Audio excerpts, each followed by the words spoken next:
So ayan mga idol, magandang tanghali sa inyo mga idol. O magandang araw o magandang gabi. Kung anong oras nyo mapapanood to mga idol.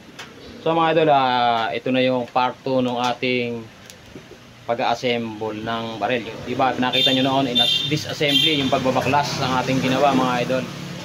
So ngayon mga idol ay pagbubuo naman o pag-assemble ito. So una natin kukunin mga idol ito. Ito, pinaka-kasahan niya mga idol. Yan, may makikita kayo yung dalawang gilid doon mga idol. Yan, sa loob. Ngayon sa idol may dalawang gilid. At susunod naman natin kukunin idol yung ating barrel. So yung barrel niya mga idol, ayan. May dalawang gilid din yan. So yun mga idol, ang ilalagay natin yan pati haya, ayan. Pati haya. Ayan. At maglalak siya mga idol. Tingnan niyo mga idol ha. Focus muna natin. Tutulak natin yan. Pagka tinulak niyo siya, yan, kakalabak yan. Yun. Pumasok na nun mga idol. Pumasok na yung barrel. Pumasok na yung barrel. Susunod naman natin mga idol itong spring. Yung kabitan ng spring ito. Kabitan ng spring. So mga idol, may makikita kayo dyan. Tuldok kayo. Yung idol, laging nasa ibabaw yan. Tapos ito, may parang naka-curve siyang ganyan. Nakaganyan siya ilalim. Yan, nakaganyan. So yung mga idol, lagi kasi nakaganyan. Tapos ang gagawin natin mga idol, ikakabit na muna natin yung spring. Susuot muna uli natin yung spring mga idol. Yan. Kasi pag di nakasuot yung spring, di siya nakadiretso, hindi natin mailalagay yung katawan, magkakabunggo-bunggo. So yan mga idol, nakadiretso na siya. Meron siyang gilid mga idol. Yan, yung gilid yan. Tapos yung katawan niya mga idol, ito. Yung katawan niya mga idol, ito. Ayan, meron din siyang gilid, ayan. Paglalapatin lang natin to mga idol dito. Ayan, ganyan. Ganyan ang paglalagay. Tingnan mga idol. Ayan. Diretso mga idol. So yung mga idol, sa paglalagay natin ito mga idol, nakalagay ng ganyan. Gaganyan muna natin siya mga idol. Sasagad natin ang kasa mga idol. Yung isagad lang, bagya lang. Yun. Pag naikasa natin ng konting gano'n, ibabalik naman natin siya mga idol ng konti. Tingnan yung butas. May tatapat dyan. Ayun. Pag may tumapat ng gano'n, lalagay na natin itong pinaka-pinlock. Ito. Pinlock yan. Lalagay natin mga ganyan mga idol. Pero hindi natin siya isasagad mga idol. Yan, ganyan. Ganyan.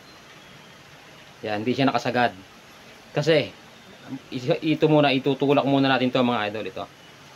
Itong pinakakasahan, tutulak muna natin yan patalikod. Yan. Yan. At itatapat natin yung parang, yun, yung maliit na, ano na yan, yan, parang pina yan. At lalagay natin tong ganon. At saka nga natin to ngayon, ilalak. Tutulak natin to mga idol. Pe-press natin ng isang lakas. Ayun. Lock na nun mga idol. Pagka na-lock na natin yan mga idol, pwede na natin itong ibalik sa taas. So yun, naibalik na natin siya sa taas. Dito na tayo sa parting dulo. At saka nakalapat na rin yung pin. Ayan. Ibig sabihin, lock na siya mga idol. So ang gagawin naman natin, ayan. Dito na tayo sa dulo. Ito mga idol ay una muna nating aalisin uli natin itong inilagay nating spring. Yan, inalis muna natin uli mga idol. Tapos ikakabit na natin itong pinaka-lock sa dulo. Ito, pinaka-lock ay magsisilbing lock niya. Ayan. Meron kayong makikita ang kudlet. Yan. Ilalapat natin yan dito. Dito sa may pagitan na to. Ito yung nasa gitna na to. Yan, di ba nakaganon siya? Yan, yun ito yung nasa pagitan na to. Ang una niyang lagayan, nakaganyan. Tapos nakaharap sa gawing kanan. Gawing kanan na yan. Para pumasok. Ayan. Papasok siya. Yan. Pagka siya kasi nakaganyan, hindi siya papasok. Kaya kailangan itapat natin. Yan. Focus natin. Labo ng camera. Ayan. Pagka siya nakalapat ng ganyan mga idol, press na natin. Ayun, pasok na siya mga idol. Pasok na siya. Pagka siya nakapasok ng ganyan mga idol, didiretso na natin to sa gawing kaliwa. Ayan. Pagka siya nakatihaya na gawing kaliwa. Ayan. Nakalock na siyang ganyan mga idol. Ang ilalagay naman natin mga idol ngayon, yung spring. So, itong spring idol, may baligtad to. Tingnan niyo kabilaan dulo. Ayan. Meron yung isa walang nakabilot ng doble, pero nakaganyan siya. At ito namang isa, may nakabuild ng doble. So ang gagawin natin paglalagay niya na idol, pag ganyan. Itong walang nakabilot na doble, ina ipapasok natin.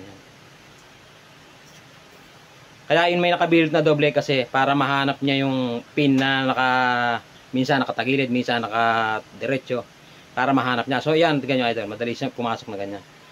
Yan.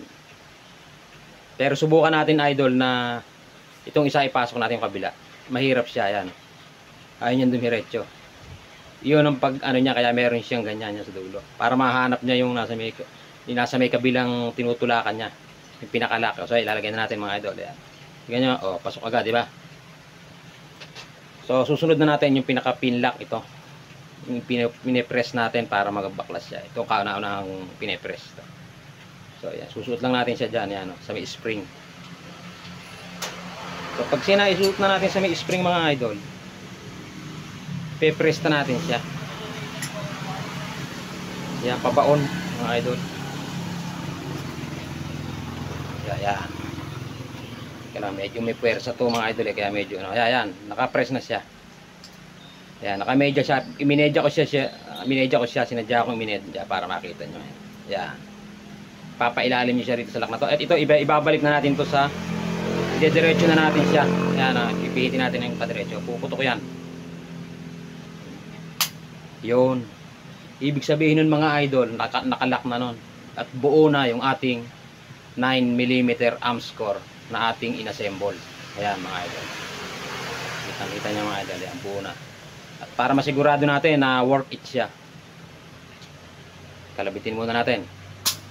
Tapos, ikasa natin ang dalawang kasa mga idol. Isa. Dalawa. Yun, dalawang kasa mga idol. Tapos, kalabitin ulit natin. So, ayun mga idol, okay na siya mga idol. Buo na ang ating 9mm arms core na ating inassemble. So, ayun lang mga idol. Salamat sa inyong panunood. At thank you sa mga patuloy na nanonood pa. God bless.